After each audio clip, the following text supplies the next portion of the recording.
पूर्व प्रधान हफीजुद्दीन इस बार फिर मैदान में है। हफीजुद्दीन ने बताया कि वह पहले भी इस गांव के प्रधान रह चुके हैं। आगे प्रत्याशी ने बताया कि कुछ काम ऐसे हैं जो हम अपनी प्रधानी में नहीं कर पाए, लेकिन अब जीते हैं तो वो सारे काम अमल में लाए जाएंगे। जैसे कि गांव के बीचों बीच तलैया, जिसकी बॉडी न होने के कारण आए दिन हादसे होने की आशंका बनी रहती है।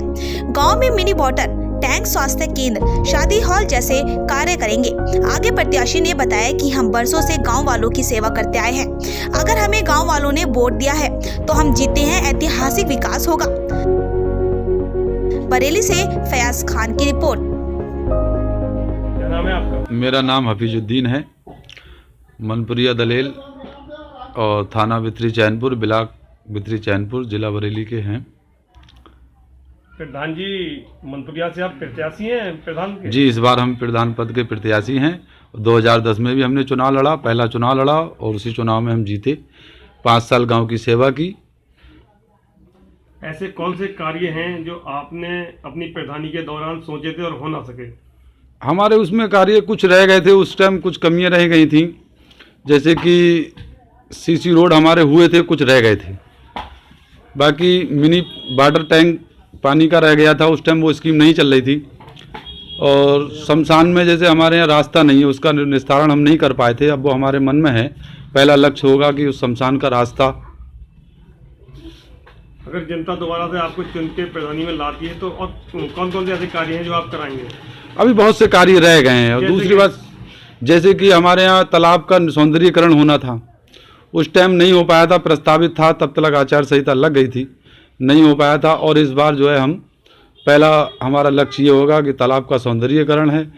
और जो विधवा पेंशन है, उस टाइम समाजवादी पेंशन चल रही थी, उसमें लोगों को लक्ष्य नहीं हो पाया था पूरा।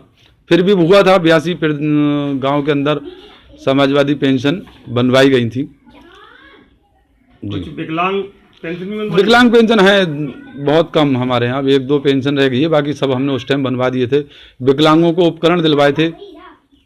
बिजली की व्यवस्था कैसी है? बिजली की व्यवस्था एकदम बहुत बढ़िया है। पहले से जब हम प्रधान हुए थे तब ट्रांसफार्मर हमारे यहाँ 100 का था और आज 250 का एक अलग हमने करवा दिया था किसी के माध्यम से कह करके, और 100 का अलग है। कुल मिलाकर के बिजली की व्यवस्था सही है। हमारा एक भाई है, वो हमें बहुत सहयोग करता है। कुल वोटों की संख्या कितनी है यहाँ पे? हमारे यहाँ इस टाइम जो है बोर्ड बनकर के जो लिस्ट आएगी वो 1700 प्लस लिस्ट। कितने प्रत्याशी हैं आपके गांव में? प्रत्याशी लगभग मान करके ये चलिए 6 के आसपास प्रत्याशी हैं। 1-2 कम ज़्यादा भी हो सकता है चुनाव के समय आने तक।